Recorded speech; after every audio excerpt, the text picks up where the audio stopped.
सत साहिब, सत साहिब, सत साहिब। मैं सुनीता दिल्ली से, बेसिकली उत्तराखंड से हूँ। सबसे पहले तो मैं साईं अरुण जी, जो कि मेरे विदेही गुरु हैं, उनका कोटि कोटि धन्यवाद करती हूँ, जिनकी वजह से आज मुझे सार शब्द की प्राप्ति हुई। साथ ही सभी सार शब्दी संत भाई बहनों को मैं प्रणाम करती हूँ।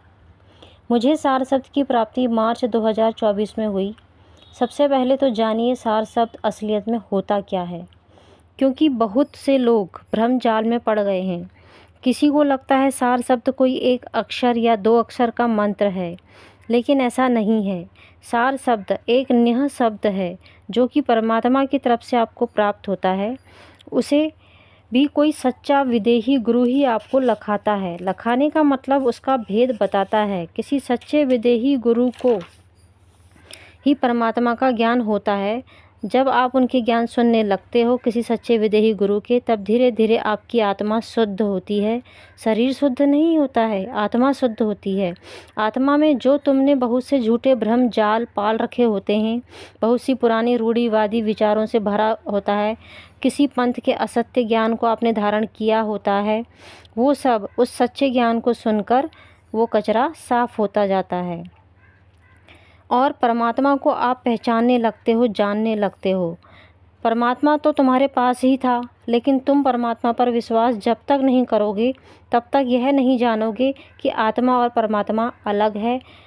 और साथ ही मुमुक्षु नहीं बनोगे। मुमुक्षु मतलब तुम्हारे अंदर मोक्ष पाने की तीव्र इच्छा होनी चाहिए, वो भी जीते जी। जब तक सार शब्द तुम्हें नहीं प्राप्त हो सकता, सार शब्द जिसे प्राप्त होता है उसे जीते जी मोक्ष की प्राप्ति हो जाती है। मरने के बाद कौन मरकर कहाँ जाता है किसी को नहीं पता। सार शब्द अखंड निरंतर एक सुर, एक ताल, एक रस 24 घंटे सुनाई देता है। इसकी साक्षी मैं खुद हूँ। ये कभी बदलता नहीं है। मैं भाग्यशाली मानती हूँ खुद को। अध्यात्म में मात्र 3 साल हुए मुझे अच्छे से जुड़ने के। शिव जी को बहुत मैं पूजती थी, उनकी पूजा अर्चना किया करती थी, बहुत व्रत रखती थी, बहुत शिव सहस्त्रनाम स्तोत्र का पाठ किया मैंने। फल तो मिला, लेकिन वो भौतिक लाभ मिला, कोई मोक्ष की प्राप्ति नहीं हुई। फिर उसके बाद 3 साल पहले गुरु धारण किया मैंने किसी को। उनके माध्यम से मुझे पता चला मोक्ष का रास्ता तो सार शब्द है, ना कि शिवलोक है, क्योंकि मेरे दिमाग में यही था कि शिवलोक जाकर ही मोक्ष की प्राप्ति होती है। लेकिन जब मेरे गुरुदेव ने ज्ञान दिया, तब मेरी खोज शुरू हुई सार शब्द की। यूट्यूब पर बहुत वीडियो देखे, लेकिन किसी की वीडियो से मन ठहरा नहीं मेरा। फिर एक दिन साईं अरुण जी की वीडियो सामने आई। मैंने साईं अरुण जी को व्हाट्सएप पे मैसेज किया और कहा मेरा मार्गदर्शन करें, मुझे सही रास्ता नहीं मिल रहा है। उन्होंने अपने यूट्यूब वीडियो के लिंक मुझे भेजे और कहा तुम पहले मेरे वीडियोस सुनो। और मैंने उनसे यह भी कहा कि मैंने योगी कथा अमृत और कली हनुवाणी का भी अध्ययन किया है, मुझे अब आप कबीर जी से संबंधित कोई किताब दीजिए। उन्होंने मुझे असली कबीर बीजक PDF, जो आजकल किसी के पास नहीं मिलेगा, वो उन्होंने मुझे PDF के माध्यम से दिया, जिसे मैं अब भी पढ़ती हूँ, जिसमें सार शब्द का उल्लेख है। सार शब्द के बारे में कबीर बीजक में और गुरु ग्रंथ साहिब में खुला बताया है।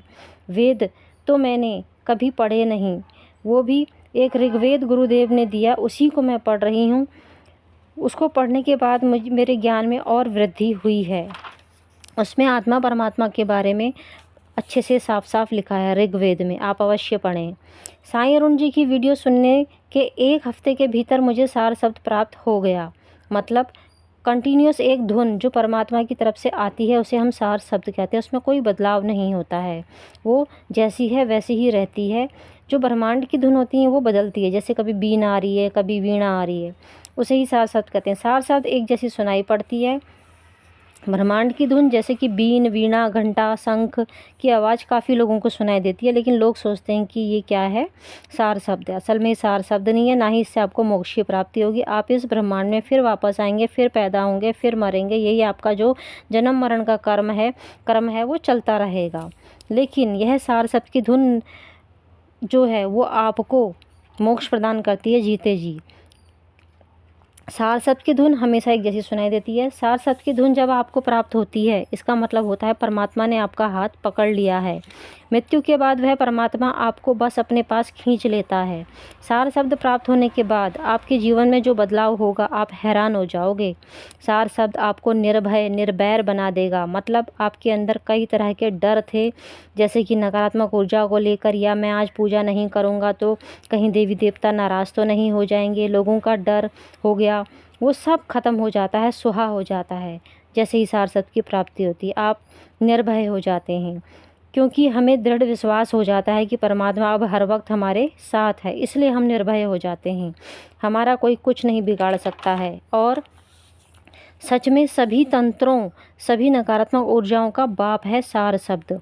सार शब्द आपकी 101 पीढ़ियों का उद्धार करता है। मतलब अगर कोई पीढ़ी किसी भी योनि में है, डायरेक्ट उसे अगली मनुष्य योनि ही प्राप्त होगी, वो किसी अन्य योनि में नहीं भटकेगा। जब भी उसकी मृत्यु होगी किसी योनि में, तो वो सीधे मनुष्य योनि को प्राप्त होगा और किसी ना किसी के माध्यम से उसको उस मनुष्य योनि में सार शब्द की प्राप्ति हो जाएगी। सार शब्द प्राप्त होने के बाद आपके अंदर करुणा का भाव उत्पन्न होगा।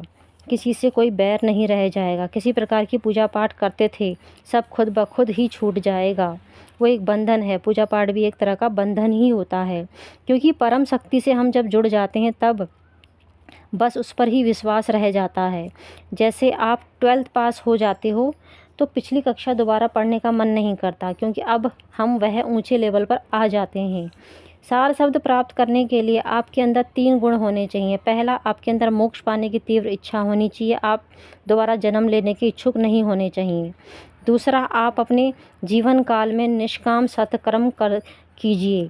मतलब बिना किसी फ़ायदे की इच्छा रखते हुए किसी की भलाई करना, खासकर बेजुबान जीवों को भोजन देना, किसी ज़रूरतमंद की मदद करना, मोक्ष की इच्छा रखते हुए। वो भी सिर्फ मोक्ष की इच्छा रखते हुए, ये नहीं कि मैं ये सत्कर्म कर रहा हूँ मुझे पुण्य प्राप्त होगा। अगर आप पुण्य प्राप्ति की इच्छा रखते हैं तो फिर से जन्म मरण के चक्कर में फंसेंगे, क्योंकि पुण्य प्राप्त होने का मतलब जितने हमारे पुण्य बढ़ते हैं हमें कोई अन्य अच्छी योनि प्राप्त होती है। हमें अच्छी योनि प्राप्त नहीं करनी, बल्कि हमें जन्म मरण से मुक्ति चाहिए। इसलिए अपना हर कर्म को मोक्ष की धारणा लेते हुए करना है। अपना हर कर्म बुरा हो जाए या अच्छा हो जाए, सब आपने परमात्मा को समर्पित करना है। ठीक है, ये तीसरा आपका जो है कार्य होना चाहिए। मैं अपना हर कर्म तुझे समर्पित कर रहा हूँ, यह कहकर रोज़ प्रार्थना करनी चाहिए। मुझे और मेरे परिवार को अपनी शरण में लें, हे परमात्मा। इस तरह की आप लोग एक प्रार्थना रोज़ कीजिए। इस तरह की प्रार्थना करने से आपको मोक्ष अवश्य प्राप्त होगा। परमात्मा को हम पर ब्रह्म या सत्य पुरुष भी कहते हैं, जो आदि अनादि काल से है, स्वयंभू है। परमात्मा को किसी ने नहीं बनाया, वह स्वयंभू है। प्रकृति भी स्वयंभू है, आत्मा भी स्वयंभू है, परमात्मा भी स्वयंभू है।